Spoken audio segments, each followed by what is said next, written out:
How y'all doing today? Hope everyone's doing very well. Anyway, so today we're doing Job 6 and 7. And it's just a natural course of it.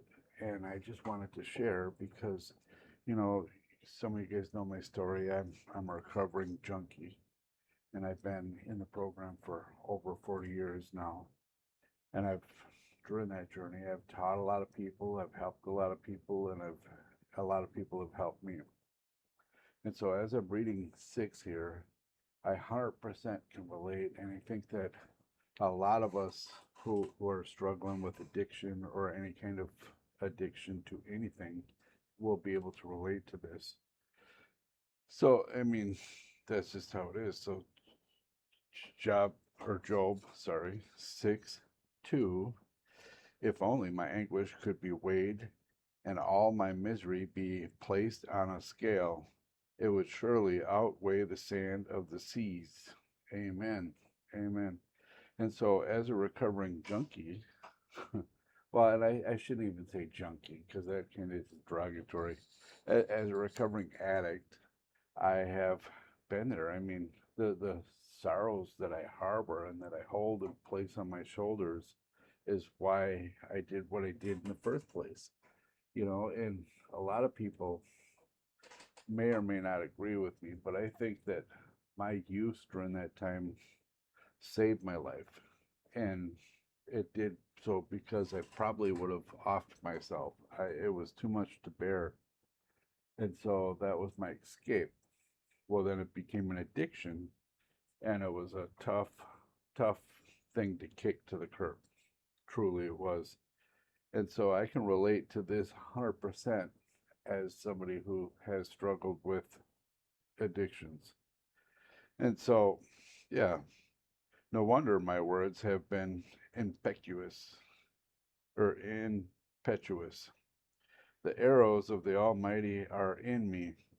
My spirit drinks in their poison. God's terror are mashed against me. Does a wild donkey bray when it has grass? Of course it does. Does a ox bellow in its fodder? Of course it does. Is it tasteless to eat food without salt? So, this is all common sense stuff, and then here, 6, 7, it says, I refuse to touch me. I refuse to touch it. Such food makes me ill. Amen. Amen.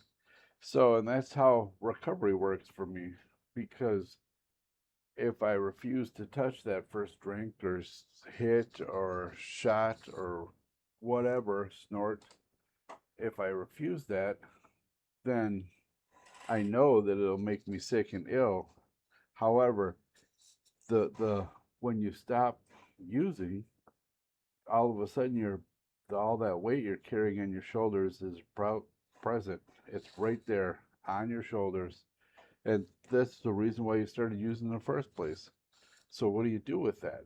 And the program teaches us tools to deal with this. And Job here was all by himself, just feeling it, just feeling it. And so it continues on about, do I have strength of a stone? And is my flesh bronze? Stuff like that.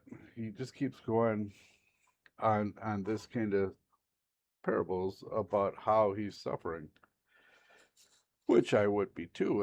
He lost everything his whole life, his children, his everything. He lost everything. And and then he talks about the night terrors, which is, I'm sure that I'm not alone about relating to this. I've had night terrors for years about things that I couldn't control, and I just focused on it. And I think that's when I was most attacked, was during my sleep. And that's just how I feel anyway. Thank you for watching the YouTube channel today. We appreciate all the support and love from every one of you guys. And we hope you guys enjoyed it. This was Job 6 and 7. And on our next video, we'll see where God takes us.